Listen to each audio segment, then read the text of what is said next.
Gloria al Señor. Estamos ya conectados allí en Facebook. Eh, Vamos a prepararnos para la enseñanza de esta noche. El tema es la segunda parte de la doctrina de la resurrección de los muertos. Es una doctrina, hermanos, muy importante, muy importante. Hay algunos grupos religiosos que niegan esta doctrina. Es importante que nosotros aprendamos lo que la Biblia dice con relación a este tema. Hay un principio bíblico que quiero yo dejar en el corazón de ustedes, es que esta doctrina es una doctrina fundamental.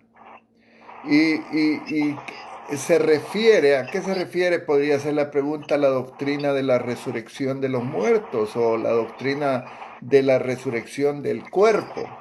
Eh, Se refiere a la acción de Dios de resucitar a un cuerpo de entre los muertos y reunirlo con el alma y el espíritu de la persona.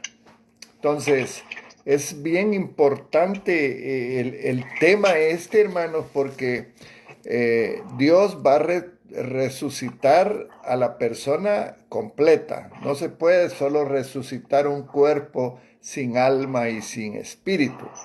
Algunos grupos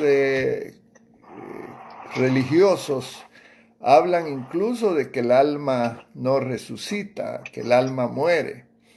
¿Verdad? Vamos a estar hablando un poquito de eso, pero es importante que usted tome conciencia de este tema. El interés como pastor de enseñarles esto es porque es parte de las doctrinas fundamentales. En estos tiempos hay muchos predicadores hablando de la segunda venida de Cristo, hablando del rapto o arrebatamiento. Y todo esto está unido, está ligado, y por eso yo pues estoy hablándoles de este tema. Vamos a ir a la primera cita que vamos a ver es 1 Corintios capítulo 15. 1 Corintios capítulo 15, versículos del 12 al 20 y versículo 35. Todo esto quiero decirte, hermano, que el capítulo 15 de Primera de Corintios, todo el capítulo, casi todo, habla de ese tema de la resurrección de los muertos. Así que tú en casa después puedes leer todo el capítulo que te va a ayudar a entender mejor. Dice la palabra, oh, perdón, hermanos, perdón. Vamos a orar porque no hemos orado. Amén. Vamos a darle gracias al Señor y poner en su mano este tiempo. Padre, te damos gracias en esta noche. Bendice esta enseñanza, Señor. Glorifícate, toma tu control de mi boca, de mis pensamientos. Ministra al pueblo tuyo, Señor, a través de esta enseñanza, para que ellos también se animen a hablar a otros de que hay una resurrección para ir al cielo o para ir al infierno. Glorifícate en el nombre de Jesús. Amén y amén. Entonces, repitiendo, vamos a leer ahorita 1 Corintios capítulo 15, versículos del 12 al 20 y el 35. Dice así la palabra. Pero si se predica de Cristo, que resucitó de los muertos, ¿cómo dicen algunos entre vosotros que no hay resurrección de muertos? Porque si no hay resurrección de muertos, tampoco Cristo resucitó. Y si Cristo no resucitó, vana es entonces nuestra predicación, vana es también vuestra fe. Y somos hallados falsos testigos de Dios. Amén. Somos hallados falsos testigos de Dios, porque hemos testificado de Dios, dice la palabra, que Él resucitó a Cristo, al cual no resucitó, si en verdad los muertos no resucitan. Este es Pablo hablándole a la iglesia de Corintios. Porque si los muertos no resucitan, tampoco Cristo resucitó.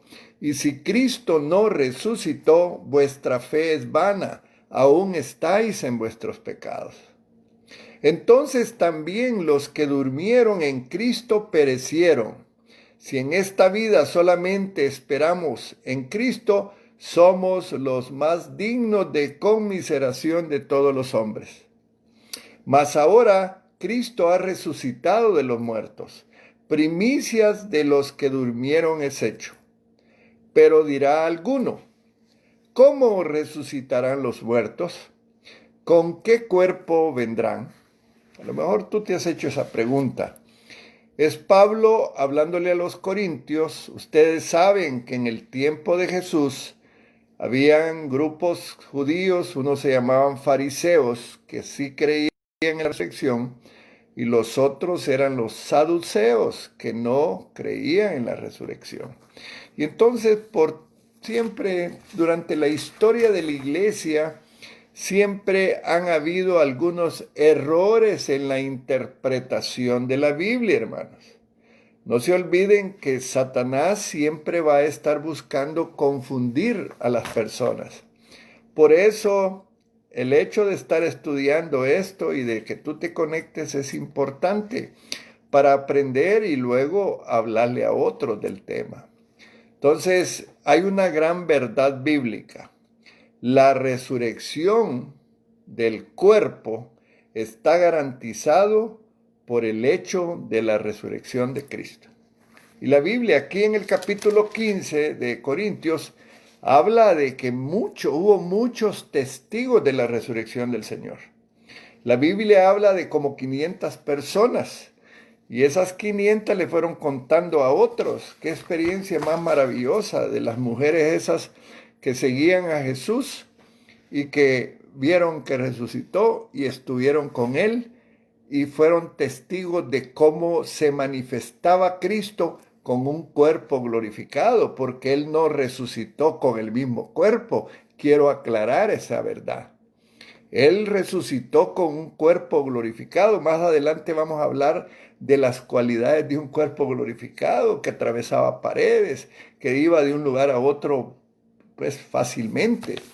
Entonces, nosotros los cristianos, nacidos de nuevo, cuando el Señor permita esto que de lo que estamos hablando, vamos a resucitar, pero en un cuerpo nuevo, que va a tener este cuerpo, alma y espíritu, pero va a ser diferente. Amén, hermanos. Entonces, hay muchas pruebas, tanto en el Antiguo Testamento como en el Nuevo Testamento, de la resurrección. Por ejemplo, allí en Salmo 16:10, he escogido algunos versículos porque hay tantos, hermanos. Y a mí me encanta dar Biblia, pero también no quiero que tú sientas que es mucha Biblia, amén, sino que usemos algunas porciones bíblicas. Dice Salmo 16:10, porque no dejarás mi alma en el Seol, oiga esa palabra, Seol, ni permitirás que tu santo vea corrupción.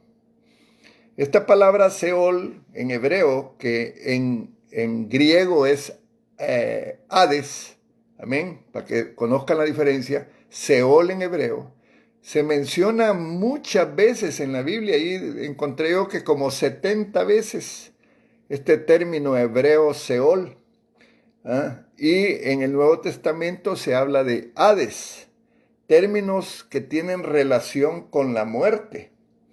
En algunas Biblias, en algunas traducciones bíblicas, se traduce como sepulcro, como infierno, como hoyo. Son sinónimos. No voy a entrar en detalles para hablar de esto. En otra enseñanza a lo mejor hablamos del Hades y el Seol. Pero acá el salmista está hablando de un lugar donde van los muertos. Amén. Y es importante que tú lo sepas. Entonces, algunos dicen que las tumbas donde nos entierran es el Seol, pero no es cierto, amén.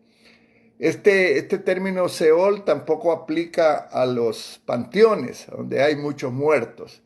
Es un tema, solo te aclaro sobre el significado para que cuando leas tú puedas entender que se habla de un lugar donde van los muertos. Amén.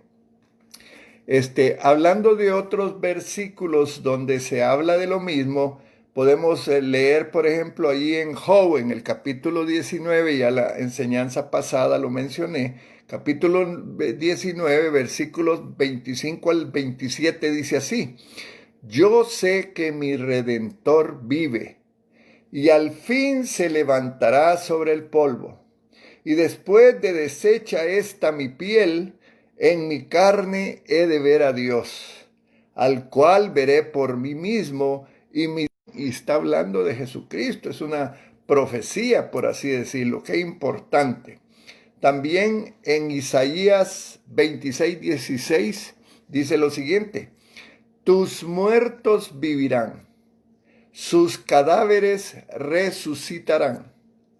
Despertad y cantad, moradores del polvo, porque tu rocío es cual rocío de hortalizas, y la tierra dará sus muertos.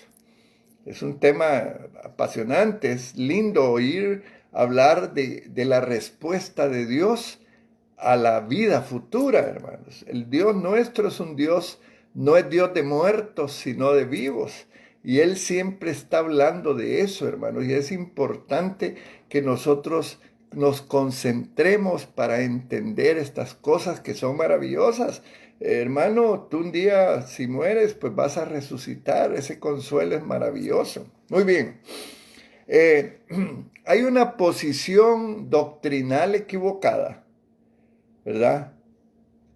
De un grupo, pues los adventistas del séptimo día. Ellos enseñan, yo les dije que les iba a ir hablando de la doctrina que nosotros creemos, pero de algunas doctrinas erróneas. Ellos dicen que cuando el cuerpo fallece, el alma no va a ningún lugar, ni a un lugar de descanso, ni a un lugar de tormento, dicen ellos. Ellos, en una posición parecida a los ateos, dicen que las almas pierden toda conciencia y simplemente dejan de existir. Y ellos usan Eclesiastés 9:5, que es un versículo. Ellos usan esa, para sostener esa falsa idea. Ellos hablan en Eclesiastés 9:5 que dice: los muertos nada saben. Es una parte del versículo. Ahora, Salomón, cuando escribió esta porción inspirada por el Espíritu Santo, no hace referencia a las almas o espíritus, sino a los cadáveres de los hombres arrogantes que él miraba debajo del sol.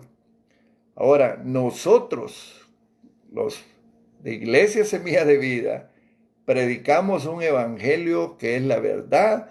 Nosotros sabemos que el alma y el espíritu del hombre, cuando muere, van con Dios. No voy a entrar en detalles en esa parte, pero tú, el día que mueras, que Dios te llame a su presencia, tu cuerpo va al polvo. Polvo eres, dice la palabra, y en polvo te convertirás. Pero tu alma y el espíritu van con Dios. Gloria al Señor. Qué hermoso. Ok. En el Nuevo Testamento vamos a mencionar también algunos versículos donde se habla de esto, de la resurrección. El Señor Jesucristo enseñó esta doctrina y los apóstoles la aprendieron y ellos enseñaron. Amén. Porque la doctrina que nosotros estamos estudiando es la doctrina de Jesucristo y la doctrina apostólica, la palabra de Dios. Gloria a Dios. Muy bien. Dice la Biblia allí en Juan 6, versículos 39, 40, 44 y 54. Para los que toman nota, repitiendo, Juan 6, 39, 40, 44 y 54. Dice la Biblia: y esta es la voluntad del Padre, el que me envió, que de todo lo que me diere no pierda yo nada, sino que lo resucite en el día postrero. Y esta es la voluntad del que me ha enviado, que todo aquel que vea al Hijo, oigan qué hermoso esto, todo aquel que vea al Hijo, esto lo estudiamos ayer con los hombres, ahí en los devocionales que tenemos, gloria al Señor. Todo aquel que vea al Hijo y cree en Él, tiene vida eterna. Y dice, y yo le resucitaré en el día postrero. Continúa la enseñanza, dice, ninguno puede venir a mí si el Padre que me envió no le trajere. Y yo le resucitaré en el día postrero. Otra afirmación. Y algo más. El que come mi carne y bebe mi sangre tiene vida eterna. Y vuelve a decir, yo le resucitaré en el día postrero. Allí en Juan capítulo 11 es otra afirmación de la resurrección, ¿verdad?, del Nuevo Testamento. Juan capítulo 11, versículos 24 al 26 dice, Marta le dijo, aquí estamos hablando de un hombre que Jesús resucitó. Ustedes se recuerdan de Lázaro, ¿verdad? Dice Marta, yo sé que resucitará en la resurrección, en el día postrero. Le dijo Jesús, yo soy la resurrección y la vida. El que cree en mí, aunque esté muerto, vivirá. Y todo aquel que vive y cree en mí, no morirá eternamente. Qué lindo, hermano, qué promesa más hermosa. ¿Crees esto?, pregunta Jesús hablando con Marta, la hermana de Lázaro que había muerto, y 4 días después llegó Jesús para hacer ese milagro de la resurrección. ¡Qué maravilloso! Él supo que Lázaro estaba enfermo y era un gran amigo de él, pero él siguió en su ministerio sabiendo por don de ciencia que él después iba a resucitar. ¡Qué hermoso! ¡Qué consuelo para sus hermanas! Él tuvo una resurrección, después Lázaro murió y ahora él está ahí con el Señor. El día que haya la resurrección de todos, pues va a resucitar otra vez. Gloria al Señor. El apóstol Pablo, hablando de esto mismo, allí en Primera de Tesalonicenses, capítulo 4, versículos 13 al 16, dice lo siguiente, hermano.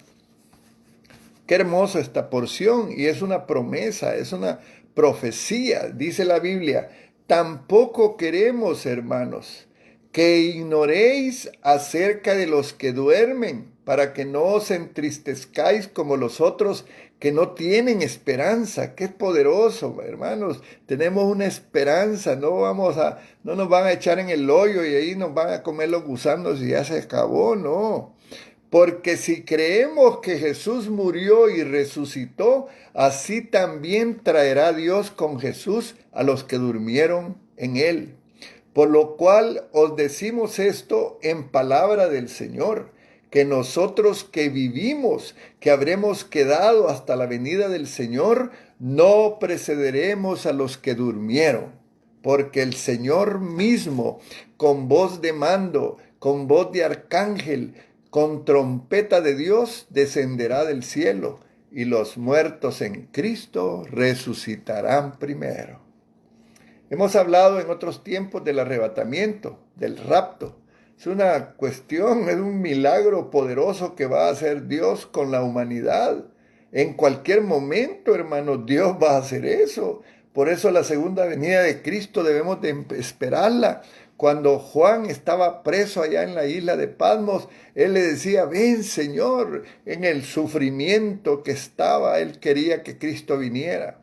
Y Cristo ya vino y él va a venir por segunda vez. Esto es importante que nosotros lo prediquemos, hermanos. Entonces, el clímax de esta doctrina fue la resurrección de Cristo. Ahí lo podemos nosotros leer en Mateo 28:6. Qué lindo esto. Oigan lo que dice la palabra. No está aquí, pues ha resucitado, como dijo. Venid, ved el lugar donde fue puesto el Señor. Hubo gente, unas mujeres, las primeras que Dios, Jesucristo, permitió que ellas vieran que no estaba. Ellas entraron ahí a la fosa donde él estaba y no encontraron nada porque él había resucitado. El gobierno de los romanos inventó mentiras que lo habían robado el cuerpo, etc. Pero no, hermanos, él resucitó. Dice Juan capítulo 5, 28 y 29.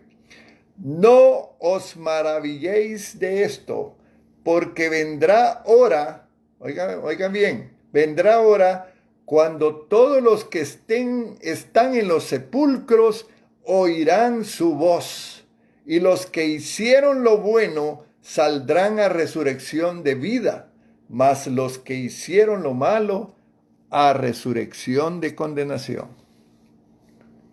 Va a haber un juicio, hermano, para todo mundo, pero principalmente el juicio del trono para los que no quisieron escuchar el evangelio. Entonces, hay periodos de resurrección, el periodo de la segunda venida de Cristo, el rapto, el arrebatamiento, allí va a haber una resurrección. Amén. Esa es una de las resurrecciones. Ahí en 1 Corintios 15, 23 dice, porque el Señor mismo con voz de mando, con voz de arcángel, con trompeta de Dios, descenderá del cielo y los muertos en Cristo resucitarán primero. ¿Cuándo va a ser el arrebatamiento? Puede ser en cualquier momento. Yo creo eso. ¿Cuándo? Solo el Padre sabe. Pero hay algunas doctrinas que enseñan que no va a haber arrebatamiento al principio, sino que a mediados de la tribulación, porque la gran tribulación va a ser un tiempo difícil, hermano. Va a ser difícil. Nuestra meta debe de ser mantenernos como creyentes sin pecado, esperando la venida de Cristo, perseverando en su iglesia, y que en cualquier momento venga. Cuidado y nos vayamos a quedar, ¿me entienden? Porque la gran tribulación van a ser tiempos difíciles. Gloria al Señor. Entonces, ya en Mateo 24, si usted lo lee también en casita, usted va a ver las señales y muchas de las señales. Algunos, estaba leyendo un post ahí en Facebook, que algunos se están atreviendo y diciendo que ya se cumplieron muchas señales. Y dicen ya pronto, y gloria al Señor. Si es así, estemos listos, mis amados. Pero hay una segunda resurrección, ¿ya? Al final del milenio hay una segunda resurrección. Dice la palabra allí en Apocalipsis. No quiero entrar en detalles en este tema porque me voy a distraer de la atención de la resurrección. Pero ahí en Apocalipsis 20, versículos 5 y 11 al 15 dice lo siguiente, hermano. Pero los otros muertos no volvieron a vivir hasta que se cumplieron 1000 años. Esta es la primera resurrección. Vi a un gran trono blanco y al que estaba sentado en él, de delante del cual huyeron la tierra y el cielo, y ningún lugar se encontró para ellos. Y vi a los muertos, grandes y pequeños, de pie ante Dios. Y los libros fueron abiertos, y otro libro fue abierto, el cual es el libro de la vida. Y fueron juzgados los muertos por las cosas que estaban escritas en los libros según sus obras. Y el mar entregó los muertos que había en él, y la muerte y el Hades entregaron los muertos que había en ellos, y fueron juzgados cada uno según sus obras, y la muerte y el Hades fueron lanzados al lago de fuego. Esta es la muerte segunda, y el que no se halló inscrito en el libro de la vida fue lanzado al lago de fuego. No voy a entrar en mucho comentario, pero es una porción bíblica importante para que tú también apuntes y luego la busques ahí en la Biblia. De todo modo, la hermana veo que está escribiéndole. Tú después puedes volver a ver el video ahí en Facebook y anotar los versículos. Qué buena ayuda, mi hermana Vero. Gloria al Señor. Dice 1 Corintios 15, versículos 42 y 52. Así también es la resurrección de los muertos. Se siembra en corrupción, resucitará en incorrupción. Amén. En un momento y un abrir y cerrar de ojos, al final de la trompeta, porque se tocará la trompeta, los muertos en Cristo, los muertos serán resucitados incorruptibles y nosotros seremos transformados. ¿Qué estoy hablando aquí?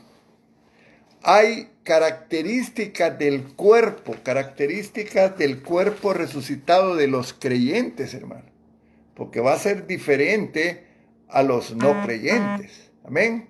Por ejemplo, el cuerpo de un creyente resucitado no se va a volver a corromper, es decir, esa carne, ese cuerpo como es un cuerpo glorificado, ya no se va a corromper. Ese cuerpo, hermanos, va a ser inmortal. Ese cuerpo va a ser penetrable a lo material. Vamos a poder pasar de un edificio a otro, aunque sean paredes muy gruesas, porque esa característica la va a tener. Miren lo que dice la palabra allí en Juan 29, 17, 29, 17 y 26. Pero aún no habían entendido la escritura que era necesario que él resucitase de los muertos. Jesús le dijo: no me toques, porque aún no he subido a mi Padre, mas ve a mis hermanos y diles: subo a mi Padre y a vuestro Padre, a mi Dios y a vuestro Dios. 8 días después estaban otra vez sus discípulos dentro y con ellos Tomás. Llegó Jesús, estando las puertas cerradas, y se puso en medio y les dijo: paz a vosotros. Esto quiere decir que él entró donde estaban los discípulos reunidos. Bájemele el volumen, por favor, hermana Belén, bájemele el volumen. Gloria al Señor. Muy bien, entonces, como estaba enseñando, es también Jesús, la persona, cuando resucite va a ser palpable y visible. Amén.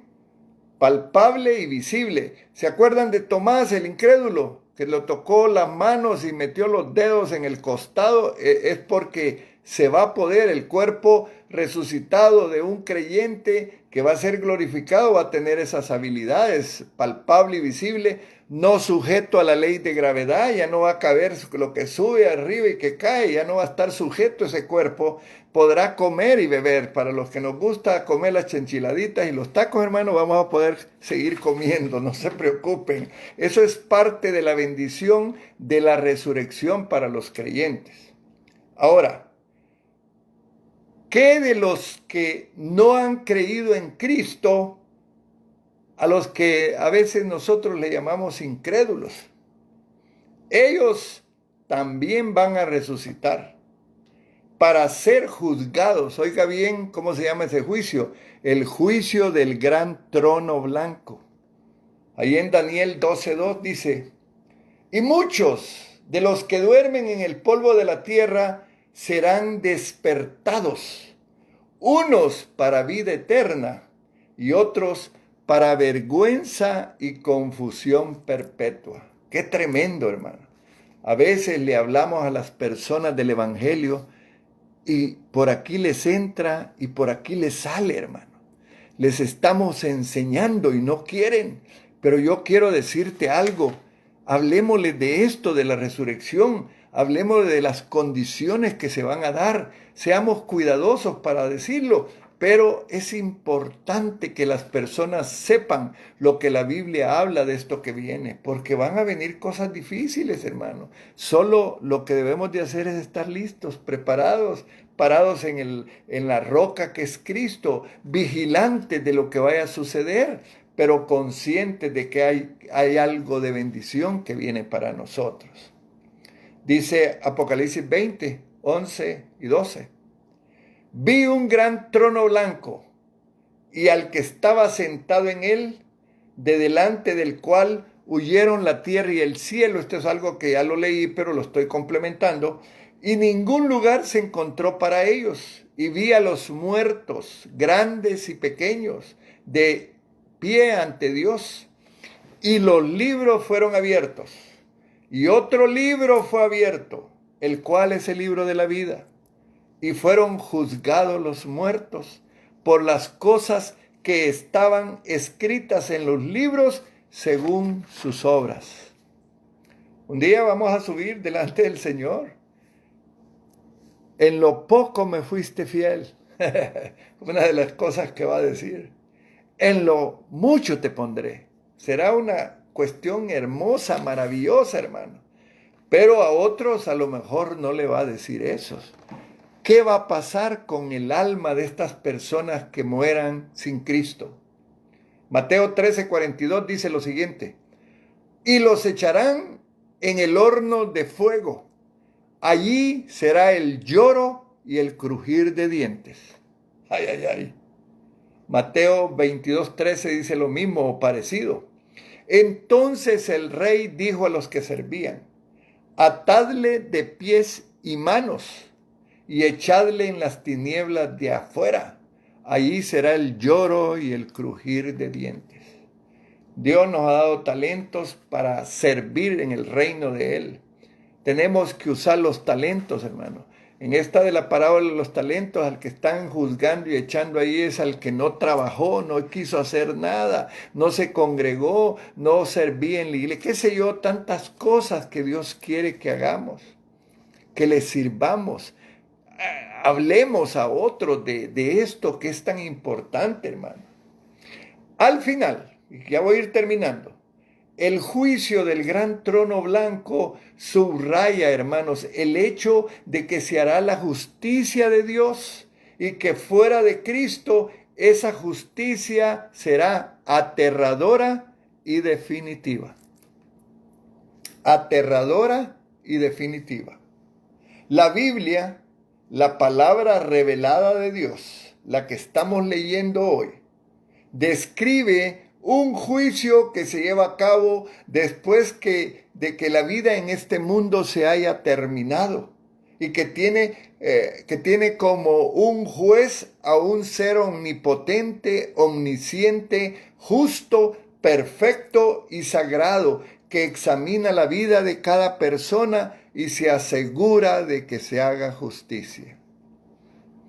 Los creyentes en Cristo, óigame bien, tú y yo, si hemos confesado a Jesucristo como nuestro Señor y Salvador, les quiero leer lo que dice en Colosenses 2, 13, 14.